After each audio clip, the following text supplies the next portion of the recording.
Paano makakalimutan ng mga tao ang munting anghel ng masa na si Julie Vega?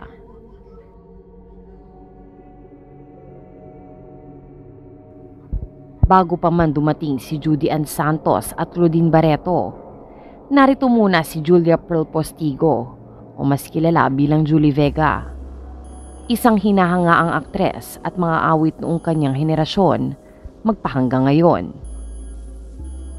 Nagsimula siya sa kanyang karera sa murang edad na 3 taon bilang isang modelo sa telebisyon. Bida siya sa pelikulang Mga Mata ni Angelita, isang tagumpay noong taong 1978 na itinuturing na kanyang unang pangunahing pelikula na nagbigay sa kanya ng respeto, paghanga at kasikatan. Ilan sa mga pelikulang isinama sa karera ni Julie Vega ay ang mga Basang Sisiw, Durugin si Totoy Bato, Mother Dear at Daddy's Little Angels. Lalong sumiklab ang kanyang karera nang mapili siyang gumanap sa pangunahing papel sa soap opera ng GMA7 na Annalisa. Ito ang nagdulot ng simpatya ng madla at sa huli ay ginawang pinakabagong darling ng industriya. Ngunit hindi nagtagal, bumaba ang kalusugan ni Julie na nagdulot ng bronchopneumonia at nagdulot sa kanyang pagpanaw. Matindi ang lungkot ng mga tao sa biglang pagkawala ng batang aktres na noon ay 16 years old pa lamang, na labis na iniibig ng madlang tao dahil sa sayang binibigay niya bilang aktres at mga awit.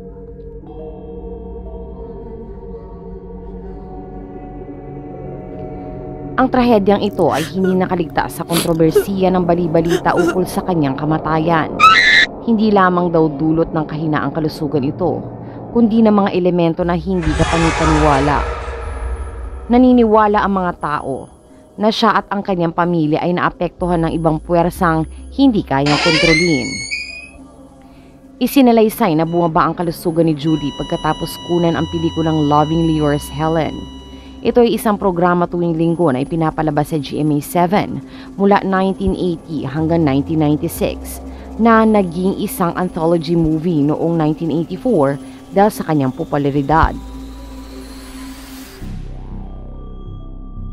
Isang taon bago i-shoot ang Lovingly Yours, Helen, si Julie ay nagkasakit na pero minabuti nila itong itagong sikreto.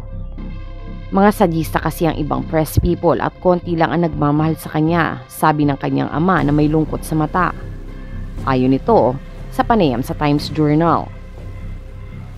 Sa unang episode ng Lovingly Yours, Helen, bida si Julie Vega bilang isang batang possessed ng masamang espiritu. Ang pelikula ay ginawa sa isang lumang bahay sa Mount Manalmon, matatagpuan sa bayan ng San Miguel sa lalawigan ng Bulacan. Nakakita si Julie ng isang bata na may balbas ilang beses habang nagsushooting sila. Inalay pa nga nila ang isang manok upang mapagbigyan ang nilalang at ipakita ang respeto sa lugar. Mariing naniniwala ang mga albularyo na ang katawan ni Julie Vega ay tila lamang patay, subalit sa totoo lamang, hindi ito tunay na patay.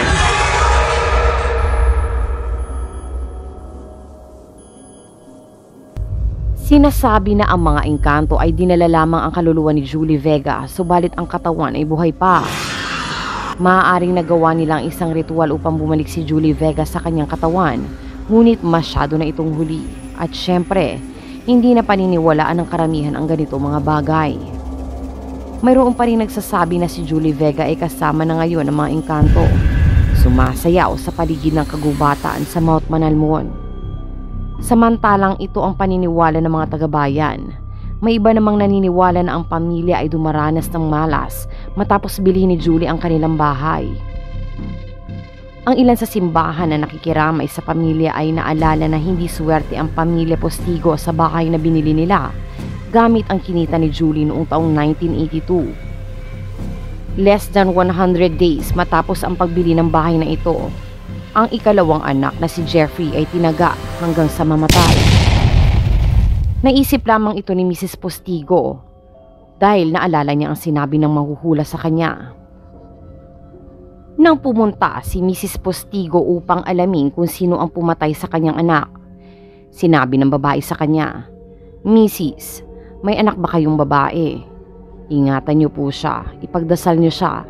Malapit na din siyang mawala sa inyo. Naalala ito lahat ni Mrs. Postigo.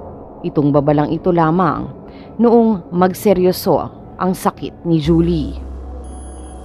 May katotohanan nga ba ang mga bagay na ito?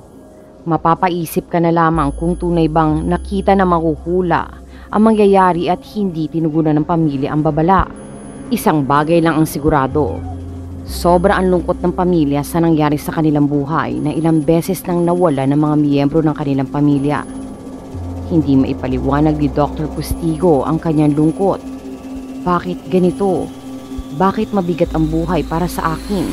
Tanong niya sa kanyang mga kamag-anak sa kanilang tahanan.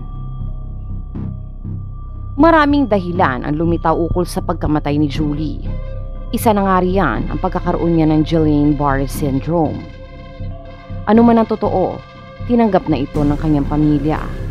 Mananatili sa puso ng mga kapwa Pilipino na nasaksihan ang kanyang papel bilang isang pampublikong icon. Sa kabila ng mga nangyari, ang maganda at maamong mukha ni Julie Vega at ang kanyang talento ay tumatak sa mga Pilipino magpakailanman.